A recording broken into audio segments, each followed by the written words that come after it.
The issue of black screen on laptops is too annoying, especially when you have work to complete.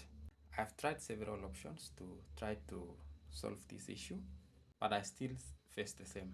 The first one is to reset graphics. The second one is restarting my laptop.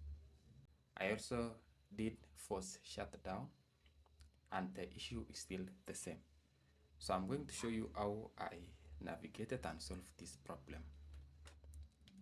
So first of all, try turning on the laptop. You see the keyboard comes on, the logo on the screen is displayed, and here you don't have any issue, everything is still okay. But now the next step is where you'll face the challenge.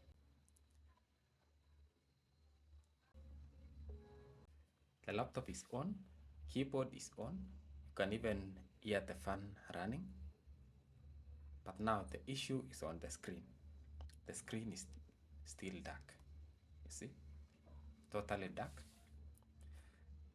I even tried resetting graphics and we'll do that together.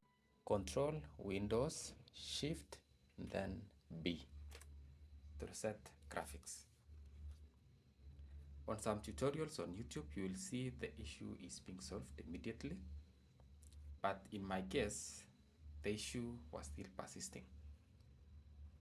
Now, the next thing I tried is to force shutdown and it did not work. So what I tried to do is to try to see on display. The issue could be brightness. So on my laptop, press function, then F6 to increase brightness, like that. F6. You see? And that's how my issue was resolved. I hope it will also work on your case. If you like this video, kindly join my community so that you will get exclusive videos, especially on 3D modeling softwares such as SolidWorks, AutoCAD, and also structural analyzing softwares such as Robot Structure and Procon. See you in the next tutorial.